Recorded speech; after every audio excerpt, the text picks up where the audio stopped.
All right, welcome in. It is episode 93 of the Three Guys Talking Ball podcast. It is also the pre-college football episode. We'll break down all of our conference winners, our playoff national champion here, going over some week one games, previewing some of our local teams here of our favorite Big Ten. And since it is the college football preview, we have to bring on the big guns here. He's tied again for the most guest appearances here on the podcast. He's tied Zach Willis from last week's episode where we did our NDSU preview. But now the FBS season is here. NDSU actually is going to be playing in the cities on Saturday at US Bank Stadium against Eastern Washington. But we bring on Nate Rohr. Nate, the last time we talked to you was after the hiring of Matt Rule as the head coach of Nebraska. Now, your team, the Huskers, Ethan's team, the Gophers, are colliding, I guess you could say tonight, since even though we're recording this Wednesday, this is coming out on Thursday. So they are separated. They were jawing a little bit back and forth in the pre-show, but excited to have college football back, and you got Gus and Joel on the call. But Nate, how was the summer? I know you were back doing PA back in Omaha, or in that Omaha area for I can't remember the exact league they are in, but Ethan has worked for the Wilmer Stingers as an intern, and then this is how you and I met. I was doing color for the Big Sticks. You were doing it for the Fremont Moo. Do you have any from this year or previous years of stories of summer baseball you could share? Well, the bus trips up to the Dakotas were very interesting for us. Very scenic. Yeah, a little scenic. I remember, I think it was July 4th, my first year, so 2020, Moo had come up to Dickinson to play the Big Sticks, and I think they'd lost the first two games, and then they win on the 4th of July, and that ended the series, right? So the Moo started home, and our bus broke down just out of Dickinson. And so there we are sitting there, 4th of July, no air conditioning. Fortunately, it was 9:30, 10 o'clock at night, so it's not the heat of the day, but it's still not comfortable. There was another time, these long bus trips, you're usually getting sleep, and most of the guys in back are getting sleep, and so you're kind of in and out of consciousness.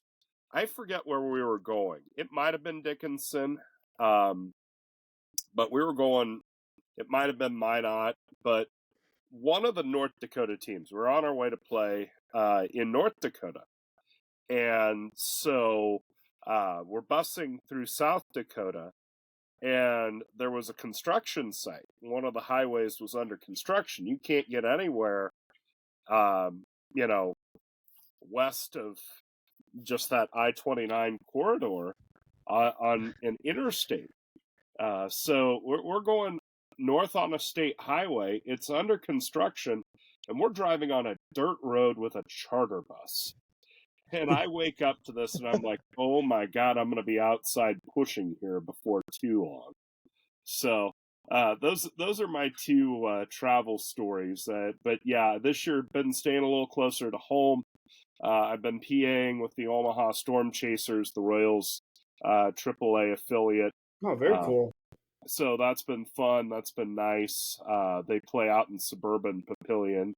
But yeah, keeping me busy, keeping the pipes working during the summer as school sports fire up again.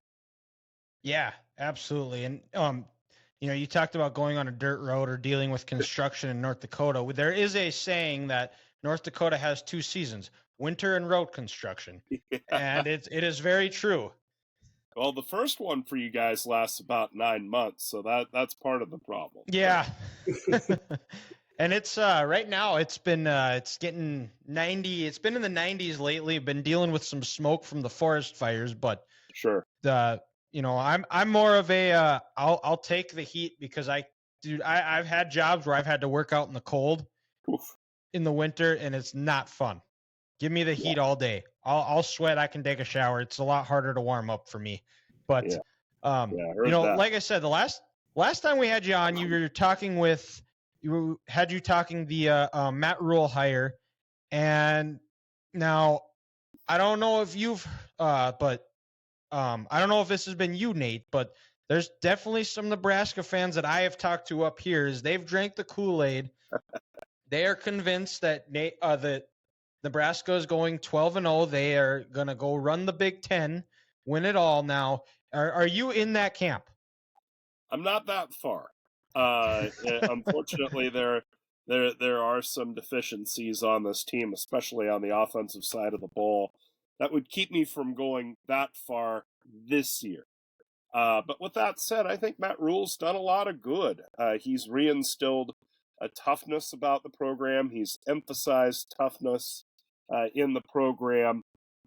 This Nebraska football program's at its best. And maybe this is true of everybody in the Big Ten, but I feel like it's especially true about Nebraska that when Nebraska football is right, the lines are really good. They're really emphasized. They're building a lot of talent there. They're back building depth. And not to say they've done that yet, especially again on the offensive side of the ball, but it's been a real emphasis for Matt Rule and this staff, and just the idea that they are pushing toughness. They're pushing a more steady approach. One thing that came out of Matt Rule's last comments to the media before they headed north was the idea that they're not pushing starting fast, which sounds kind of odd, but when you think about it, it's so difficult in the early going of a Big Ten game to really do a lot that knocks the other guy out. It's rare that somebody puts 21 on somebody in the first quarter. But Matt Rule is saying, hey, it's important to, obviously you want to play well early, but if we're down early on, it's okay. We just need to keep trading body blows so that we're still there in the fourth quarter. And there's just a lot about Matt Rule's approach to football, how he talks about football, how he seems to think about football, that jives very well with what I think will lead to a winning program for Nebraska in the long term. It's so tough to turn a culture around and a program around, especially one that hasn't been to a bowl game in 6 years. That I'm trying to temper my expectations. I'm optimistic that they can get to a bowl game, but I don't know that I would go as far as a conference title. It is interesting. The sports talk station down here in Omaha, 1620, the last few years has done a poll of where do you think the Huskers record is going to be next year, right at the end of the prior season, and then in the middle of spring ball, and then right before the season.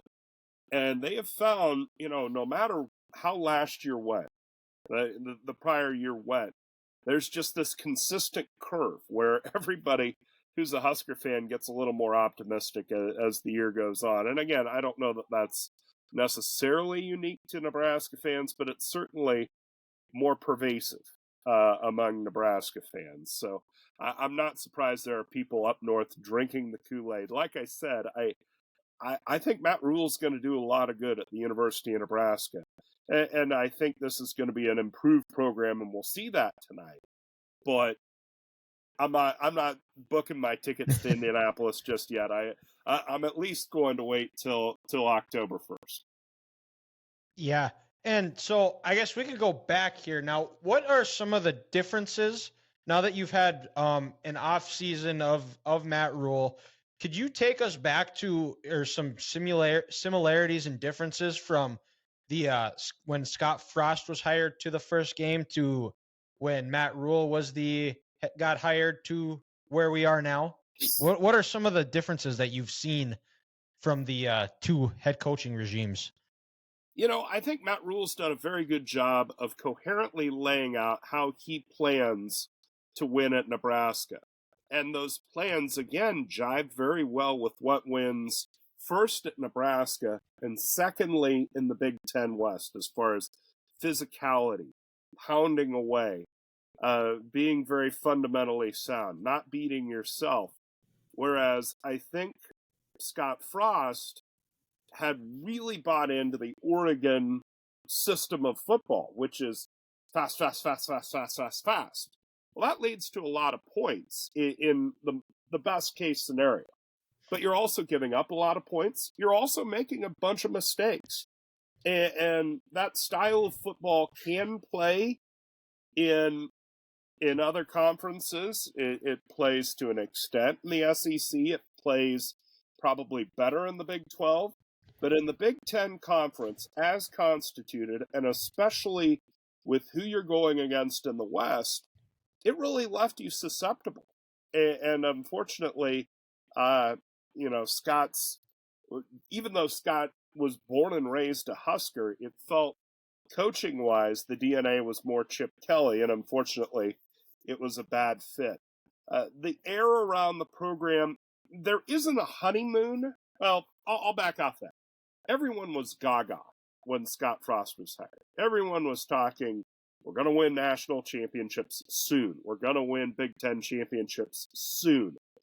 I think a lot of people were burned by that experience and are tempering their expectations in the short term. Now, if Nebraska starts 4-0, which is a possibility, sorry, Ethan. It is. I mean, you're not crazy. I see that. I see the Minnesota game as a coin flip game. But if Nebraska starts 4-0, the positivity, the excitement, the buzz around the program, it'll probably get to those very high, out of control levels. But considering there's not been a bowl game in 6 years, I'm okay with that. Yes. Ethan, I'll let you go ahead if you got any questions. I mean, I feel like I agree with all of it. I feel like what you said, Matt Rule actually has like the right outlook for the team. They play the right way, like you mentioned, physicality. Like that's how you win in the West. Like I think all of us can agree to that. Whether you're Wisconsin, Minnesota, Iowa, Illinois, the last 2 years, that's how you're going to win the West, and it's not going to change anytime soon. You mentioned the offensive line is the biggest weakness. What other areas would you consider a weakness for them right now? Well, there are concerns about wide receiver depth. I think Billy Kemp, a transfer from Virginia, who was granted an extra year because of the tragic deaths of 3 of his teammates toward the end of last season, and then he transferred. I think Billy Kemp's going to be a factor for this program day one, game one. A transfer that came in with a good amount of hype around him. He's battling a hand injury. I don't know how quickly he will plug into the lineup, but he was a guy that I think people thought would be a very good second receiver. Xavier Betts is a highly talented kid from the Omaha Metro. He played under Scott Frost. He left the team last year.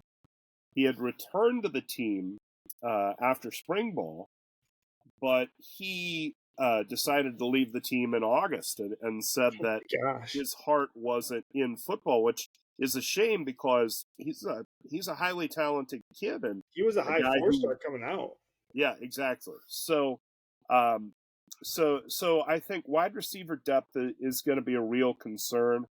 I'm interested to see how the defense acclimates to the 3-3-5 scheme of Tony White, who comes from Syracuse.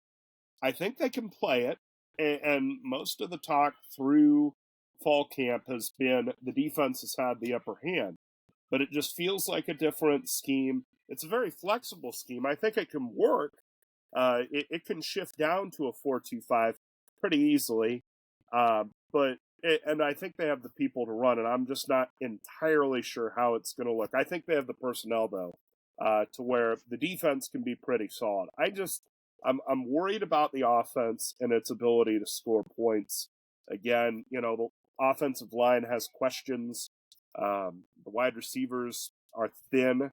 So if you take Billy Kemp out of the game, how's Nebraska going to move the ball? The run game's okay. They've been pretty high on Gabe Ervin Jr. He's going to start against Minnesota.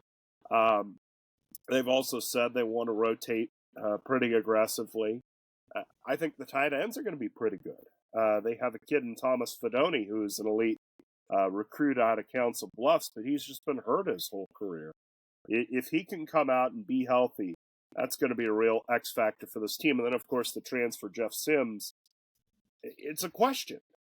He's experienced. He played at Georgia Tech, but he was also kind of turnover prone at Georgia Tech. And as we talk about the Big Ten West way of winning a football game, you cannot give the ball away. You just flat out cannot. So if you're giving the ball away, that's a pretty big detriment. And so Sims is going to have to limit that if Nebraska's going to go anywhere. Yeah. I was listening to Joel Klatt's podcast, and he said it today that Nebraska, their O-line, and you mentioned it earlier, there are some concerns there, but he said that it's better than what it has been in the past years, which is a very positive thing to hear, because under the Frost era, both the offensive lines and defensive lines were below average, and that's probably a compliment. Yeah. Giving them a little grace, yeah. Yeah, and I was gonna say, and I think that's one thing that I think Matt Rule understands, is that to win the Big Ten, or really to win in any stage of football, you have to be dominant in the trenches. I think that's another positive of what Nebraska is going to go after. Try to, when you looked at Nebraska, you said it, any team, when you're strong and deep in the trenches, that's how you're going to win a lot of games. Yeah, and what happens with the offensive line is going to be very interesting to me, because the offensive line coach is Donovan Raiola. I just flipped through the whole Raiola family, but of course, Dominic was the one who played at Nebraska, and then his son is a 5-star quarterback recruit that committed to Georgia. But Donovan was maligned for the offensive line's performance last year. There was some conversation that maybe he and Scott Frost and Mark Whipple had some conflicts as to as far as blocking schemes, blocking approach. The discourse around the offensive line this fall camp has been how there's been a real emphasis in trying to drive people off the ball, which was not the case in the Scott Frost era. It was all about getting a guy's way, essentially. And the new approach emphasized by Matt Rule apparently fits Raiola's approach better. As you look at that offensive line, it's a veteran unit. Bryce Benhart's played quite a bit. The Huskers get Naridan Nuili back. He missed last year due to a PED suspension. So there are Ethan Piper's played a bunch. So there are guys on that line who've played a lot of football. The center, Jeff Scott, is a transfer from Arizona State. So it's going to be maybe one of the real tests for me to see how this new regime is going to fix things, because you're talking about the same players, you're talking about the same position coach, but what's going on around them and what is being emphasized from Marcus Satterfield, the offensive coordinator, and the head coach, Matt Rule, down to Raiola, and then down to the offensive line. It'll be one of the interesting litmus tests of where this team is going. Yeah. And I guess let's go over to the Big Ten as a whole here and talk, this is the last year of the divisions. This is the last of where it seems a little bit more of the original Big Ten before those West Coast team comes in. Yeah. And, I think this is setting up to be a very fun year in college football, because this is the last year of when for sure games are going to be played, whether, for all conferences here. But, if you just looking at the West, I think there is a logjam of teams that if you bring up Iowa, you bring up Minnesota, you bring up Wisconsin under Luke Fickell, and that's a more popular one in the media. I'm not really entirely sure how I feel yet. I think long term, I think Luke Fickell is going to be a home run. I think Wisconsin will be better, but there's a lot of unknowns. It's new coaching staff. They brought in a bunch of transfers as well. It's a new offense. It's not going to be the Nebraska or the Wisconsin that we knew, where they're going to run the ball 70 times a game. They're going to try to throw the ball a little bit more, and I think they'll still be a little more balanced, but eventually it's going to go more to that air raid style. And then I think Purdue takes a step back, new coach, losing a lot of players. Illinois is a team that I think is somewhat being slept on. They return probably one of the best front sevens, not only the Big Ten, but in college football. Yeah. Any of those teams that I just mentioned, I wouldn't be shocked if they came out and were playing in the West. But in the end, I'm going to go with something I do know is I think Iowa, I think they're going to be improved. They've gotten some better athletes. Cade McNamara, the Michigan transfer that they brought in, he's not going to lose you games. He's going to get you into the right play. He's not going to turn the ball over. They're going to be competent because Iowa isn't that far removed from Nate Stanley in 2019, where they averaged 32 points a game. And their biggest problem was they just didn't have a good quarterback. So I think I like Iowa to win the West. Yeah, and I think their crossover is pretty favorable too. No Michigan, no Ohio State. They do play Penn State, and I think it's out in Happy Valley. It is. It's on the road. Yeah.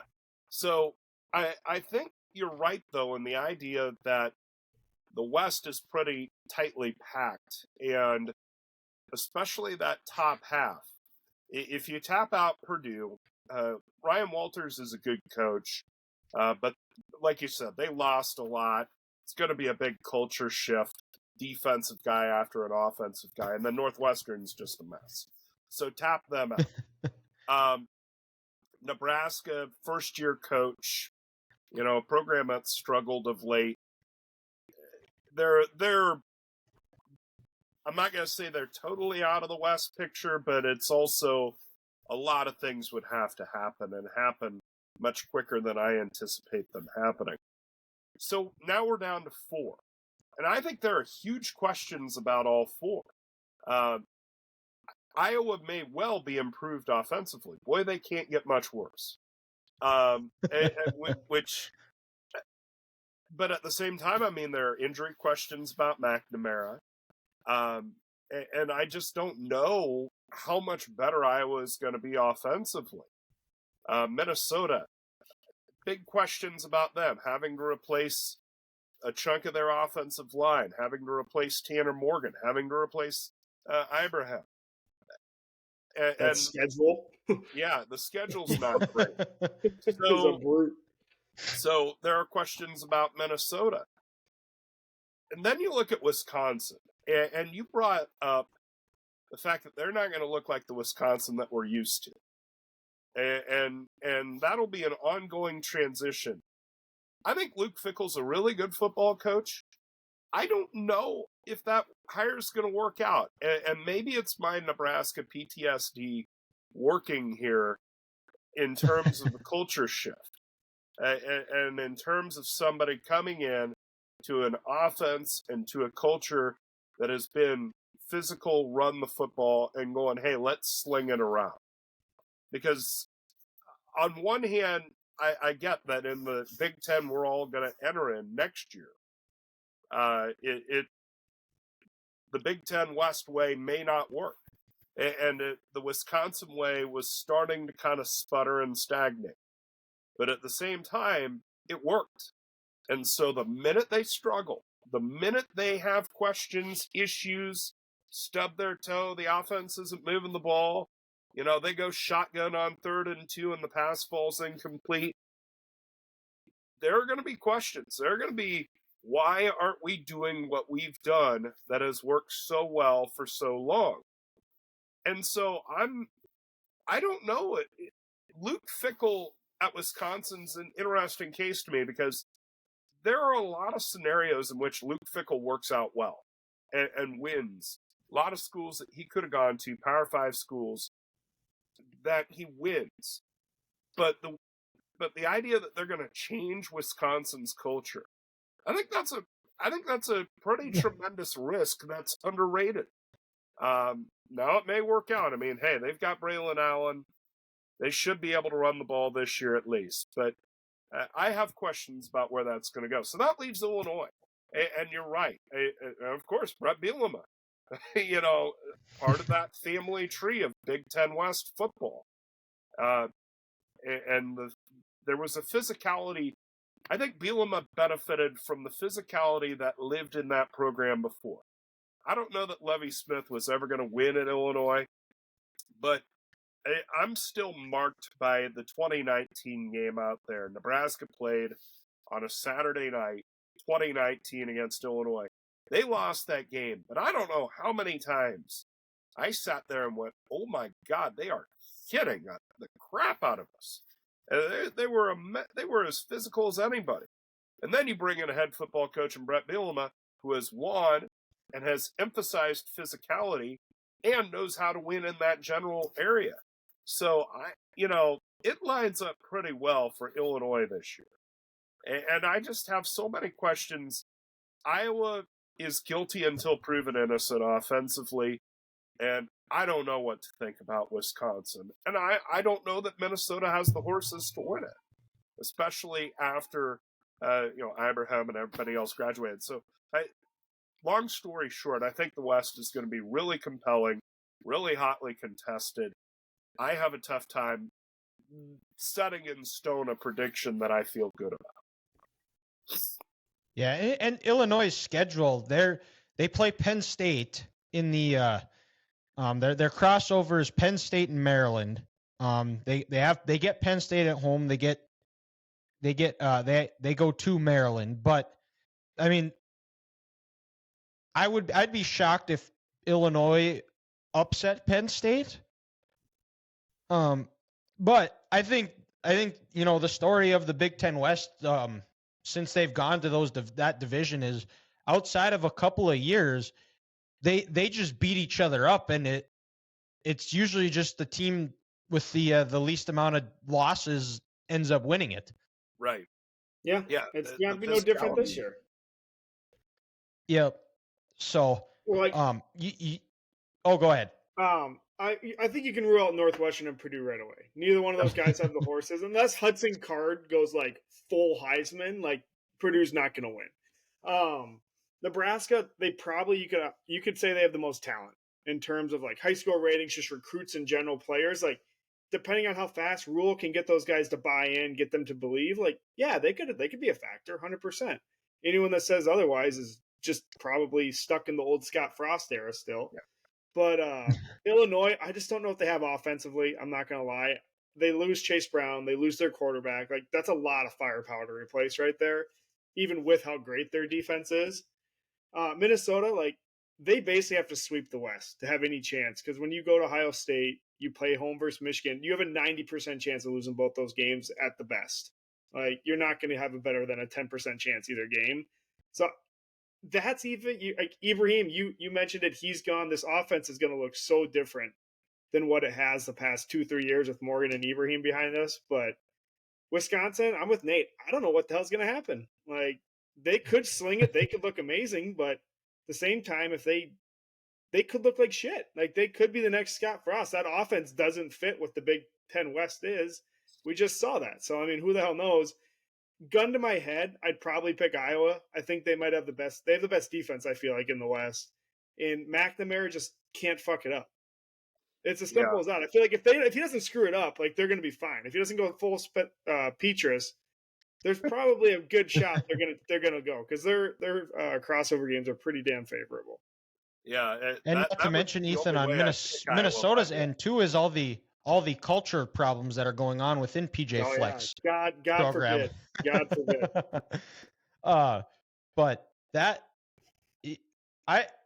And I think PJ Fleck has, joking aside, he has built up a good culture, and he's proven that he's really good on focusing on what his team is good at. When you look at that 2019 year where they had two NFL receivers in Bateman and Tyler Johnson, and probably another one if he's able to stay healthy, Chris Ottman-Bell, who's going to be back this year.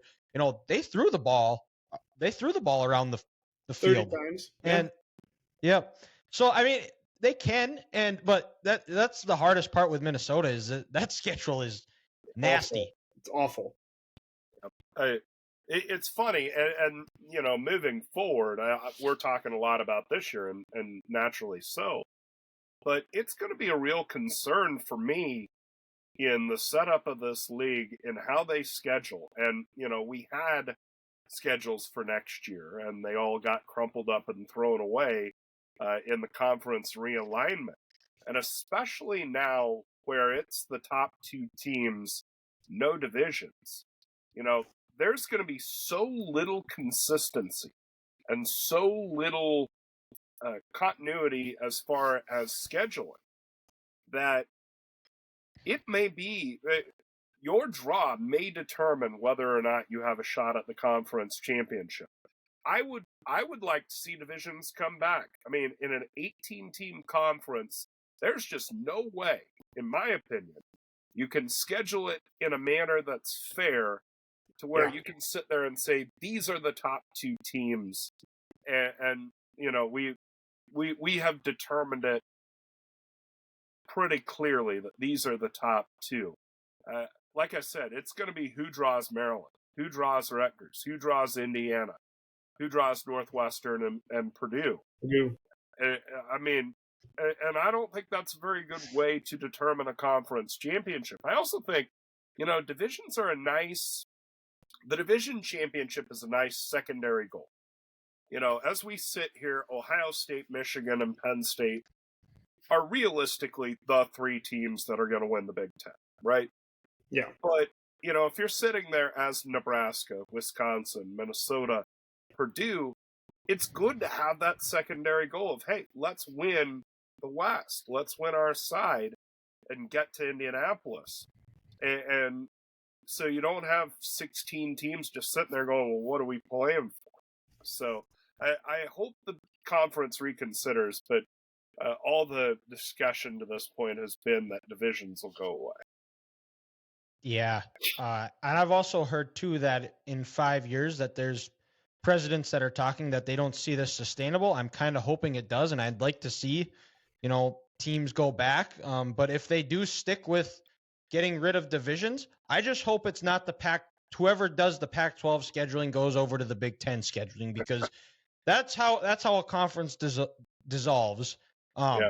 And, you mentioned the big three out of the East, and let's go over there. Michigan, Ohio State, Penn State. Penn State and Ohio State both replacing quarterbacks. Ohio State probably has the best player in the conference in Marvin Harrison Jr. They just announced Kyle McCord is going to be the starter, but Devin Brown will also see some playing time. Travion Henderson is back. Mayan Williams is going to be back. Both should be back healthy. I think you're going to see some shifts probably. Brian Hartline is also a new play caller for him as well. I think as they try to bring this as whoever the quarterback is, whether it be McCord or Brown, I think you're going to see early on in the year, I think you're going to see Ohio State try to rely on those two running backs to help bring them along and, take the pressure off McCord or Brown. And, they get Penn State at home, but they have to go on the road to Michigan. Penn State, on paper, they're as talented. They bring in a quarterback that they've wanted forever in Drew Aller, finally going to be the guy. And they got those two sophomore running backs that are really good. Maryland is a team that people are kind of laying as a team that could play spoiler, which Michigan plays them the week before Ohio State, which is definitely going to be a trap game. But they have a really good quarterback, but they also had to replace 4 of their 5 starting offensive linemen, which is Talia Tagovailoa, He is a smaller guy, and he's had injury troubles in the past seasons. So keeping him upright is a question mark. Yeah. And in the long run, I don't think Maryland has the horses to win any of those 3 games. And now we get to Michigan. Go Blue. This is the year. I'm fully expecting to have my heart ripped out again on New Year's Eve or the Monday after.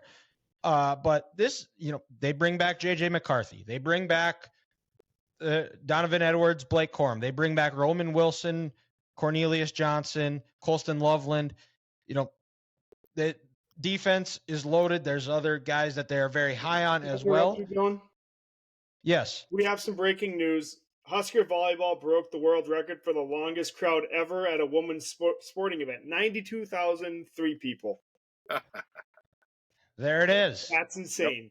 Yep. Volleyball. Yep. So, sorry to interrupt. We love it here.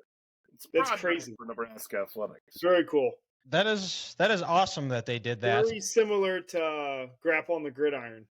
Yes. But double the people. Yeah. Nebraska's just better than Iowa, and Grant is not here, so he can't defend himself. So we're just going to kick him while he's down. Well, it's just actual information. I mean, criminy, we beat them last year. You played spoiler. Yeah, in their house. Yep. Ruined their trip to Indianapolis, but yeah, I'll tell you, there's been a buzz about Nebraska volleyball. And hey, Nebraska volleyball is huge. They matter. They've sold out every home game for 20 years.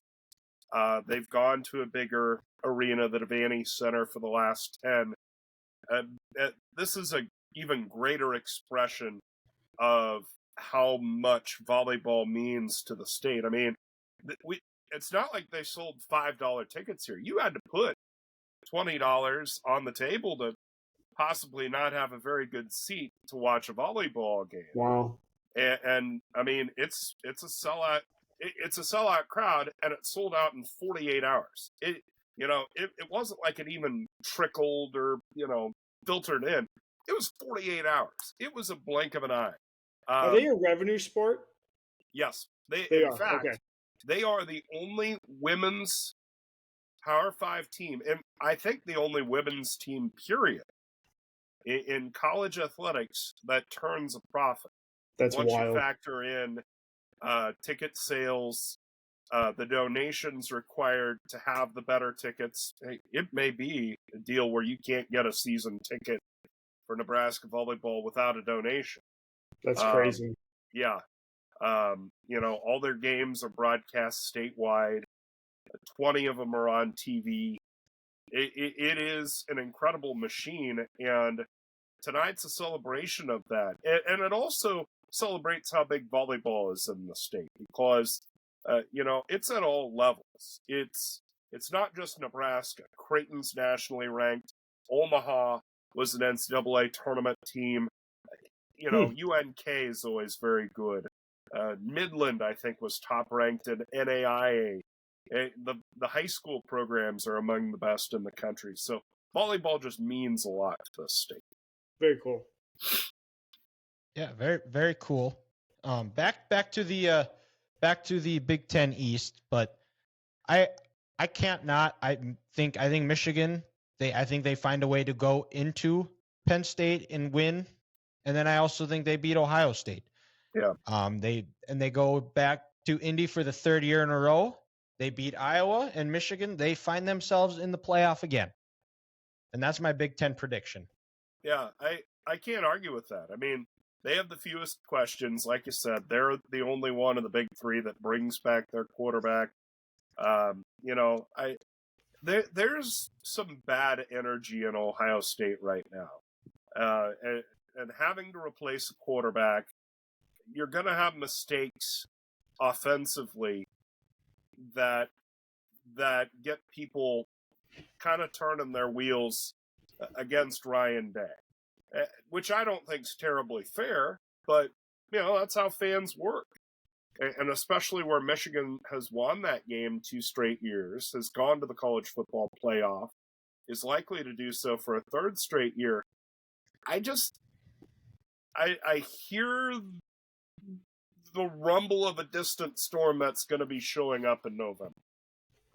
Not that I know anything, not that I even think that Ryan Day will get fired necessarily, but there's just so much so much, unhappiness around Ohio State for a program that's really stinking good. Mm-hmm. And so they're risking really stinking good in pursuit of great. And like I said, my Nebraska PTSD is showing here that, you don't push out a good coach thinking you can do a whole lot better than what they've done. And I hope they don't make that mistake. But I think the negativity that'll surround that will be a distraction for them, especially with a new quarterback. Well, and the other part too, that's, I think about surrounding the Ryan Day's job security is that, and it's not being talked about a whole lot, but Gene Smith is retiring in July. Yep. So whoever they hire as the new AD, he didn't hire Ryan Day. So it's a lot easier to cut bait with a guy that you didn't hire, you don't have a connection with, to just say, oh, hey, you're not being up to the standard. You've lost to Michigan and whatever, that, hey, we can go somewhere better. And the AD trying to make a splash of a hire, trying to make a name for himself. Yeah, no, you're exactly right. And again, that's not something those aren't chickens that'll necessarily come home to roost this year, because I can't imagine Gene Smith firing him and hiring a coach on the way out the door. But there again, that'll be talk, that'll be conversation, that'll be worry that goes into the following year and really hinders them moving forward. I'm off the Ohio State train too. I know, Dylan, you have to be. You're a Michigan fan, but until they beat Michigan, you can't buy them. Like, they've gotten their ass kicked 2 straight years versus them. It's been absolutely just demoralizing for them. So until Ryan Day shows something, I'm not going to buy into him. But I might be a year early on these guys, but I'm going Penn State. I think they have some serious talent. Aller, I think, could be an absolute stud. I don't think Franklin's really had a quarterback of his pedigree and just talent. You add that 1-2 punch. They actually have an offensive line too. They have the left tackle came back. I mean, their defense has stars at all 3 levels. Like, again, they're young. They are a very young team. They have sophomores, freshmen all over the place, but man, they're going to be freaking good. Yeah, I see them coming, and it's funny. There's been so little buzz around Penn State. Mm-hmm. James Franklin's done a hell of a job there. Yeah.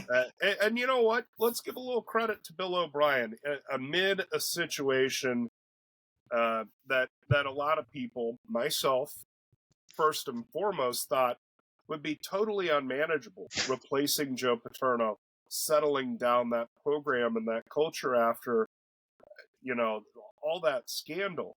But first with Bill O'Brien and then James Franklin, they've done a great job of not just settling that thing down, but getting them in a position to compete year in and year out, and especially where you have a high talent quarterback that you can have out there for 2 or 3 years and grow with and see him grow.